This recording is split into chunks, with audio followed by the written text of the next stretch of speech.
até que ponto vale a pena, né? Porque teus colegas tu vai lidar no dia a dia, tu vai na mesma pauta, eles vão estar todos lá. Então, tu ficar medindo esse tipo de critério, só cria inimizade. Vamos falar disso na volta, vai? Eu tenho o prazer de receber Lucas Lemos, jornalista, aqui comigo no programa Humanos. É rapidinho, eu já volto. É só o tempo da o furo? Hoje não.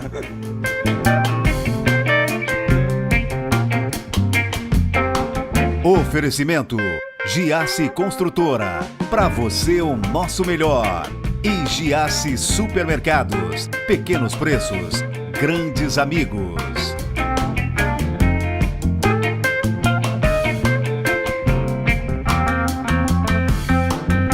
Ele é jornalista, produtor, comunicador, já fez um pouco de tudo. E eu tenho o prazer de receber Lucas Lemos, um grande amigo aqui no Humanos. Tudo bem? Eu que tenho o prazer de estar aqui. Que prazer, cara. Estive na tua estreia lá na SIC, sentei lá naquela cadeira naquele dia, mas é pela primeira vez. Aqui é oficial, né? Aqui realmente agora é oficial. Vem cá, você começou no jornalismo antes de estar formado? Eu comecei com a base de jornalismo, que é sendo entregador de jornal, né? Você começou como entregador de jornal? Sendo cobrador, entregador de jornal, eu fazia um pouquinho de tudo no jornal da cidade, Jornal Cearense na época. E ali que eu via o que eu podia fazer a mais do que eu estava fazendo. E aí foi despertando esse olhar para o jornalismo mesmo, para a atividade em que eu estava. Então, você se apaixonou pelo jornal estando com ele na mão, entregando ele? Exatamente. Você lia ele todo dia inteiro? Praticamente, a gente acabava tendo que ler até para saber que os anunciantes e as matérias que tinham para poder dialogar até internamente dentro do jornal, né? Mas como é que você migrou dessas funções para a redação? Demorou muito? Eu fui cobrador do jornal, já entreguei jornal, já fui diagramador e a partir da diagramação eu decidi que realmente o que eu queria fazer era a faculdade de jornalismo. E aí entrei na universidade, me afastei do jornal, fiquei com outras atividades, editando foto e trabalhava na escola, numa escola da cidade. E ao mesmo tempo que eu fazia a faculdade, eu peguei e migrei um site que eu tinha para conteúdo jornalístico, que é o site do Canal Içara. E você começou lá, o Canal Içara? O Canal Içara foi aonde começou a empresa. Mas isso já quando estava na faculdade? Isso. Na universidade, eu já tinha uma oportunidade na mão, aproveitei a faculdade e utilizei a faculdade para me capacitar. Os professores se tratavam diferente, Lucas, por já estar no mercado? Tinham certo respeito ou não? Eu acho que existe uma relação diferenciada, porque o teu cotidiano fica muito mais próximo daquilo que eles querem passar.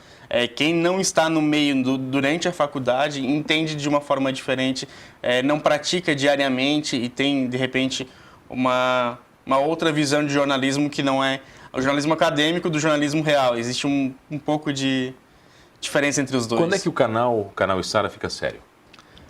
Quando, a partir da metade da universidade ali do curso, já o site, como notícia, começou praticamente repercutindo releases e a partir da universidade eu comecei a produzir realmente conteúdo. E aí a gente pegou essa fase de transição do meio físico para o digital. Foi difícil ou foi tranquilo? No começo era difícil, as pessoas ainda tinham muita desconfiança com a internet. A gente pegou os jovens que estavam crescendo e ficando mais maduros, né? E aí com essa geração foi mais fácil, mas no começo, quando o site já surgiu, existia uma geração que era totalmente offline, que não entendia que na internet poderia haver o mesmo trabalho que no jornal, que na TV. Essa geração foi um pouco mais difícil de lidar com ela, e, inclusive que era a geração que poderia anunciar no site.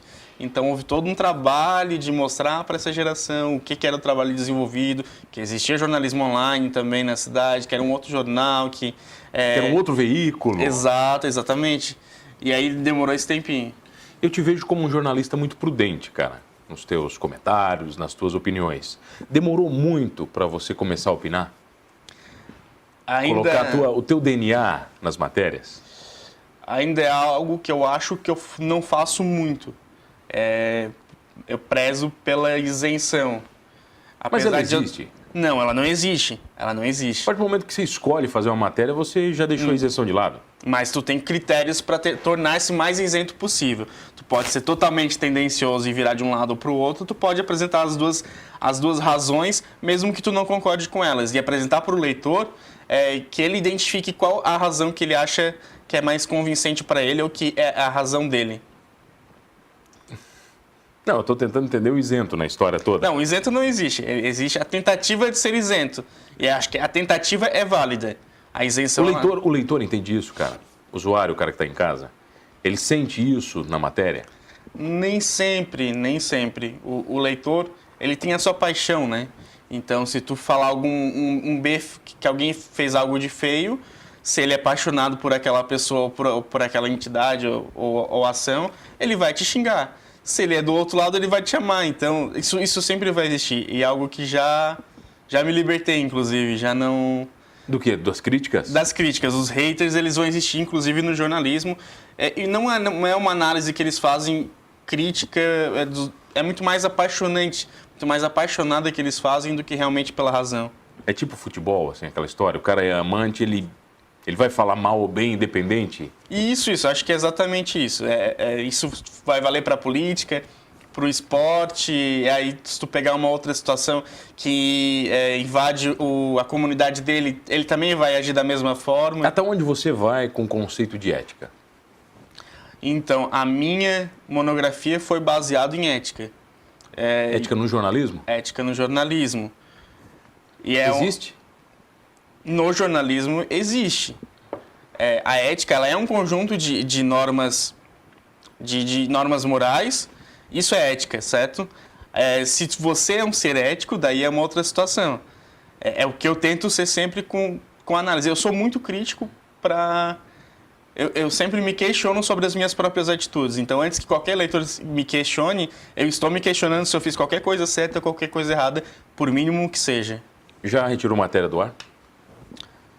Matéria do ar foi retirado uma vez. Mas por processo ou por... Por envolver menor de idade e uma matéria muito antiga, da época ainda, acho que anterior à universidade. E aí Era uma matéria que mal construída? Não, é porque como envolve menor de idade, tu não pode expor o menor para algumas situações. Era um menor desaparecido que foi encontrado depois, mas que envolvia alguns problemas com o jovem. Então essa foi uma orientação que veio para eu retirar e eu retirei, sem problema algum. Mas foi judicial? Não, nada judicial. Tá, Nunca judicial. Nunca judicial? Nunca. Você não escreve sobre o quê? O que eu não escrevo? Ou o jornalista tem liberdade? Você pode ser aquele cara que pode escolher escrever sobre o que quiser? Não tenho nenhuma restrição. Se tiver valor jornalístico, vai tranquilo. Você é um jornalista realizado, cara? Eu sou naquilo que eu me proponho a fazer. Lógico que a gente sempre tem metas e propósitos para realizar, para cumprir, mas dentro do que eu estou fazendo, eu acho que eu me encontrei, que eu estou no caminho certo. Então isso me realiza. Você está numa cidade peculiar, Sara. Ok? Tem uma política peculiar, tem uma economia peculiar. Onde é que você entra como jornalista no meio social da cidade? Qual a sua importância? Eu lido com o jornalismo comunitário, que é o jornalismo que eu estou muito próximo de quem eu vou entrevistar, ou muito próximo da ação. A gente não está num grande centro. E isso me coloca numa relação direta com as pessoas. Muito mais íntima? Eu acho que sim. Você sai, vai para o mercado, você encontra o teu entrevistado. Mesmo aquele entrevistado que você fez a matéria, que ele fez alguma coisa de errado. Então, você lida diariamente com a comunidade.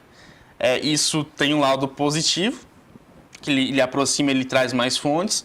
Também tem um lado negativo, que é nesse aspecto, quando é algo ruim que você reportou, você pode criar também uma inimizade ou uma impressão que a pessoa ter a impressão que você quer atacar ela, mas não tem nada de pessoal nessa situação. Nunca tem o pessoal no meio, cara? O pessoal nunca entra no meio do jornalismo? Tu diz interesses pessoais no jornalismo? Eu não quero te atacar ou quero te atacar. No jornalismo eu acho que existe, mas no meu caso eu não utilizo isso. Eu acho que, inclusive, quando eu sou próximo de uma pessoa, talvez seja até pior para aquela pessoa, porque eu vou ser muito mais crítico naquilo que eu vou divulgar sobre ela. Mas, por exemplo, estando numa cidade menor e tendo essa relação que você tem com né, com o público-alvo e com quem é alvo realmente das suas matérias, isso não te influencia de uma maneira ruim? De você ser mais crítico e dizer o seguinte, poxa, eu conheço esse cara, eu não vou falar sobre isso? Eu acho que não, mano. Se tiver... Porque um dos filtros é o seguinte, quem está fazendo essa notícia, ela tem relevância para a comunidade? Eu sempre me pergunto se aquela ação, aquela pessoa, aquele fato vai ter alguma importância para a história da cidade. Se tiver, mesmo se eu não gostar, se no meu íntimo não me agradar, eu acho que precisa estar ali porque eu preciso contar a história. A ferramenta que eu tenho, o site, ele precisa estar presente naquele momento, vai fazer diferença no futuro. E você erra muito quando imagina que uma história vai dar acesso e ela não dá, e outras que você não acredita dão mais acesso? Isso é muito comum, cara?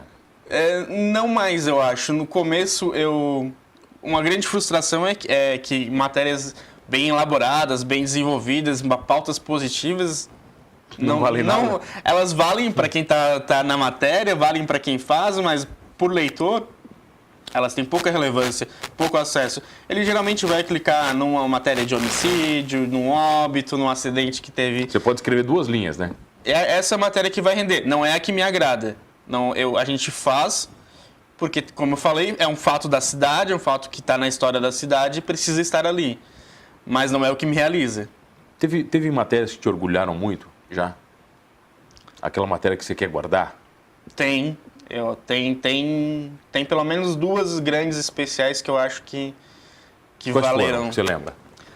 Uma sobre depressão, que eu acho que foi muito redondinha, foi uma matéria completa, grande, matéria que o leitor não lê, mas que me realiza. Você fez para guardar. Aquela lá me realiza. Você fez para guardar. E a outra é de um grande escândalo que teve na cidade, em que daí foram fontes privilegiadas, no sentido de tu estar ali presente, pegando dado em primeira mão e tudo isso. E aí consegui criar uns infográficos e jogar a matéria quase que em primeira mão, ou então com alguns segundos de diferença dos demais veículos. Vocês têm um grupo de jornalistas que você, depois que coloca a matéria, você manda ali, fui o primeiro? Vocês não têm esse grupo assim de... Não ficam medindo quem deu o furo primeiro? Quem deu o furo primeiro, não. Acho que isso é até indelicado, porque a informação, tu pode dar... Não existe mais informação exclusiva, né? Tu pode dar em primeira mão, mas às vezes é 10 segundos na frente. Então, tu vai cantar vantagem sobre isso... Até que ponto vale a pena, né? Porque teus colegas tu vai lidar no dia a dia, tu vai na mesma pauta, eles vão estar todos lá. Então, tu ficar medindo esse tipo de critério, só cria inimizade. Vamos falar disso na volta, vai? Eu tenho o prazer de receber Lucas Lemos, jornalista, aqui comigo no programa Humanos. É rapidinho, eu já volto. É só o tempo da Ufuro? Hoje não. Voltei aqui no programa Humanos. Olha, você já sabe, comigo, Mano Dal Ponte, 2 entrevistas inéditas todas as noites aqui na RTV, no programa Humanos. Perdeu o programa Humanos? Vai lá no YouTube do Humanos Talk Show, Humanos Talk Show sem H. Você vai curtir todos completinhos e tem no Spotify também para você curtir o podcast. E esse programa com Lucas Lemos, jornalista, e mais um monte de coisa, né? Mais jornalista, né? Todas as outras atividades que você tem são vinculadas ao jornalismo? Eu acho que sim. Elas são uma consequência do jornalismo. Por exemplo, hoje você está como diretor da AGE, que mais? Não, da AGE eu não estou mais. Não mais? Acabou? Hoje. Já ficou velho?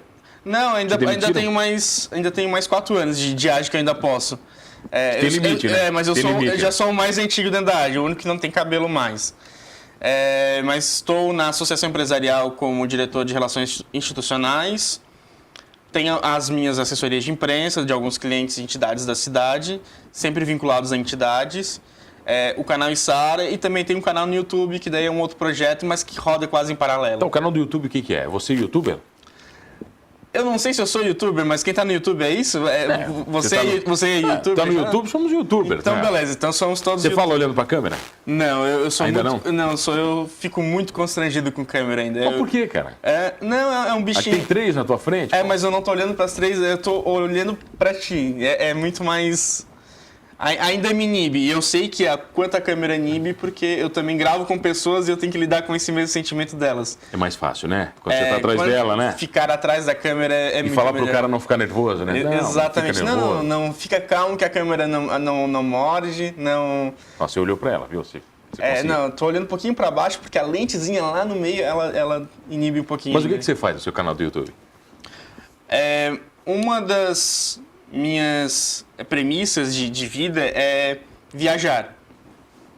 E há muito tempo eu tinha deixado de viajar ou de visitar qualquer lugar, estava um pouco mais centrado na minha atividade. E isso, para mim, viajar é qualidade de vida, porque mexe com o meu sentimento de descoberta de novos lugares, novas pessoas. E aí, um final de semana, eu olhei para Nega Véia, a gente disse, vamos cair na estrada e vamos para algum lugar. Pegamos o apartamento em Itapema, fomos, e a partir disso, não, estamos aqui, vamos fazer alguma coisa diferente. Eu peguei uma câmera de um celular, fui para a beira da praia e comecei a gravar depoimentos das pessoas sobre o lugar. Não, mas esse negócio dá para melhorar. Sem pretensão nenhuma. Não, é sem pretensão. E aí peguei e levantei o drone na praia, fiz umas imagens, assim, não, então dá para fazer um vídeo sobre o lugar. E aí ali foi a primeira experiência, em Itapema. Aí outro dia a gente já tinha programado para descer para Florianópolis. E aí fomos para... Você fez o quê? Um vídeo no trânsito daí, parado?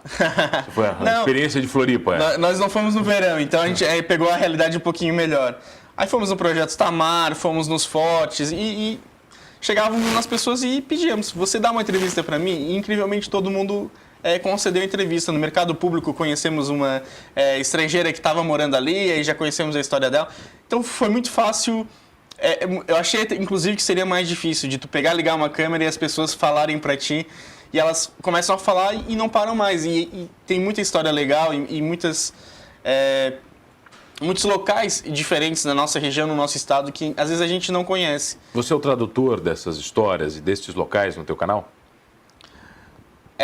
Talvez eu tente ser, não sei se eu consigo, mas a ideia é projetar esses locais que o estado tem de tão bacana. E a gente tem tudo aqui dentro do estado e às vezes a gente não conhece. Mas não dá muito trabalho, Lucas? Fazer canal no YouTube, o canal Canal Sara e assessorias? Dá bastante trabalho. Não é full time, né? Não tem horário específico para cada atividade. Final de semana, às vezes eu gravo no canal no YouTube, mas eu ainda assim tenho que trabalhar porque tem campeonato sarense. Jornalista é 24 horas por dia, cara? Não todos. No meu caso, sim. Mas tem jornalista que desliga, que final de semana vai curtir a sua vida, porque tem um trabalho diferenciado. No meu caso, não consigo ser assim. Eu sou workaholic. Você faz tudo no canal? Quase tudo. Eu escrevo, faço foto, vídeo, programo. A programação do site foi toda eu Você faz a programação também? Que desenhei também.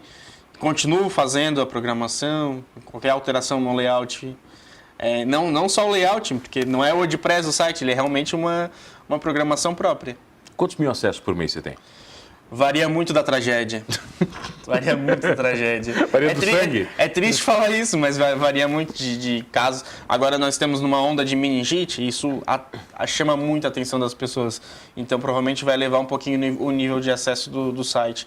Mas dá em torno de 4, 5 mil, com pico de 15, 20 mil, dependendo do mês ou do assunto. A assessoria de imprensa que você faz não colide com o fato de você ser dono de um veículo de comunicação? Eu sou muito voltado para entidades. Colide no sentido de que o meu veículo não tem um privilégio com essas entidades. A mesma informação que eu passo para o meu veículo, eu passo para todo mundo. Então, me prejudica quanto o veículo. Mas é difícil acreditar nisso, né, cara? Não, mas eu sou obrigado a passar, não tem como. O mesmo material da entidade que está no meu site, eu mando para toda a imprensa. Mas a imprensa já te questionou sobre isso, os colegas ou não? Não. Eles aceitam bem? Eu acho que sim, porque eu encaminho para eles. Eu sempre aviso, vai ter tal atividade hoje, mais tarde estarei enviando release sobre isso. Então eles já ficam alertas e sabem que eu vou mandar material. Daqui para frente, como é que você enxerga o jornalismo? Em quais as vertentes? A vertente digital, por exemplo. Eu acho ainda... Tem um grande desafio que é tornar o jornalismo digital rentável. Não existe ainda uma plataforma ou um meio que faça com que o jornalismo virtual ou digital tenha a mesma qualidade, mesmo nível de produção, de quantidade, de qualidade que o veículo físico tinha muito tempo atrás.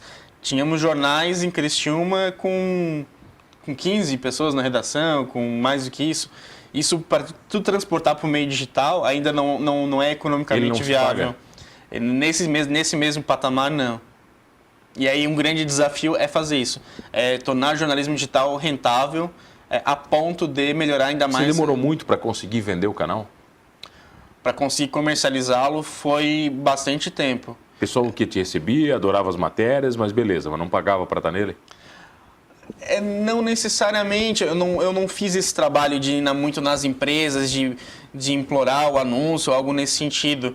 A gente sempre trabalhou primeiro pela qualidade do produto, do material produzido. Deixa ele se vender sozinho. E aí ele foi se vendendo sozinho. A partir da necessidade hoje do digital, aí fica mais fácil. Os políticos puxam muito o teu saco por ser dono de veículo? Não, acho que não. Isso não difere. Eu tenho algum contato com eles, mas a gente não tem proximidade, não tem intimidade ou algo nesse sentido que favoreça e que crie esse elo de favorecimento. Convida a galera para curtir o canal. Olhando para a câmera, agora é o teu desafio, vai. Então, qual... A câmera não, para um, vai lá. Qual canal? Não. Todos eles, pode ser? Vai, faz o convite, você que manda, é o teu momento, pô. Então convidar todo o pessoal, todos os telespectadores... Calma, todos os telespectadores câmera da não morde, câmera não morde. Vai lá. Não, até que não tá tremendo, tá bem tranquilo. Mas convidar todo mundo, então, todos os telespectadores da RTV, a curtirem o canal Içara nas redes sociais.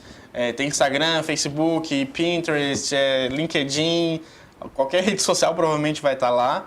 E tem o canal Diário de Jornalista, que também é no YouTube, voltado então a potencialidades turísticas da região, que inclusive passa aqui na casa no programa da Carol. Isso é Diário de Jornalista no YouTube. E aí tem as minhas redes sociais, quem quiser me seguir lá também, que é Lucas JNL no Instagram. Lucas? JNL. JNL. Isso, de jornalismo. Jornalismo? Bruxo, que prazer te receber. Prazer foi todo meu. Prazer ter você comigo todas as noites. Olha, não esqueça de uma coisa, hein? Com ética ou não, no jornalismo e na comunicação, somos todos humanos.